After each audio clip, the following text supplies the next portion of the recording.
On the other hand, the fact that Stefan went to Chad on Days of Our Lives to have a conversation with him before handing himself in to the police was not something that we had on our bingo card for the year 2024. We are, nevertheless, here.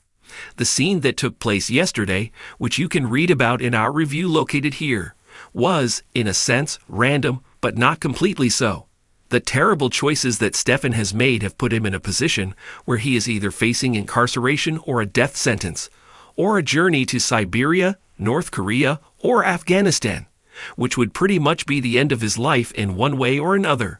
It makes reasonable that he would apologize to Chad for Abigail, despite the fact that it was unclear if he is feeling down and reevaluating all of the negative things he has done in the past.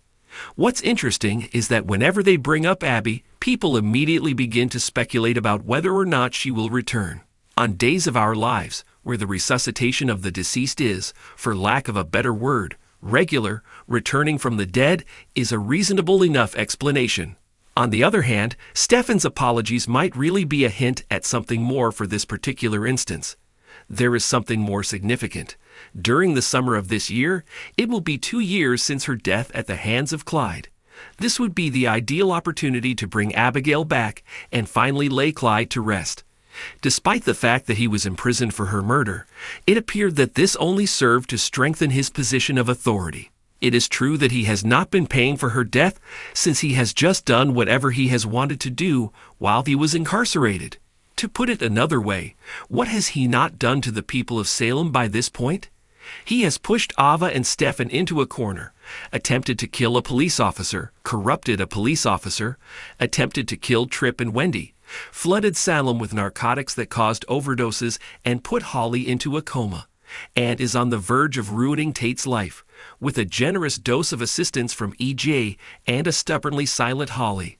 As a result of the show, it is now abundantly evident that Clyde does not place a high priority on his time spent in prison, and this has been causing him to deteriorate to the point where there is only one possible destination remaining for him. Now, we are not suggesting that Clyde should be eliminated from the show. However, we did compile a list of potential candidates who might be responsible for the crime. In the event that she decides to leave him, it is possible that this will be the moment that brings her back. Well, the fact that death is so insignificant in Salem does get a little bit old, and Dr. Rolfe appears to be the explanation of choice for returns. But just think of the poetry that would be created if Clyde's death gave Abigail a second chance at life. Consequently, what would happen if he was finally sacrificed to Dr. Rolfe, possibly even by a member of the Dimira family for that matter? It was Jake's heart that was utilized to bring Stefan back to life. Therefore, why is it that the excellent doctor is unable to find a means to bring Abigail back to us?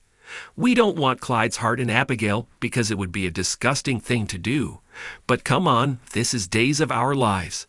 In an instant, they would be able to accomplish their goal of determining the rationale behind the mad scientist's decision to utilize Clyde in order to bring Abby back to life. Given that Chad is still having trouble moving on with his life, and since Clyde's passing appears to be almost certain, it is possible that it is time to bring Abigail back. When it comes to those that keep coming back, we can honestly think of worse people.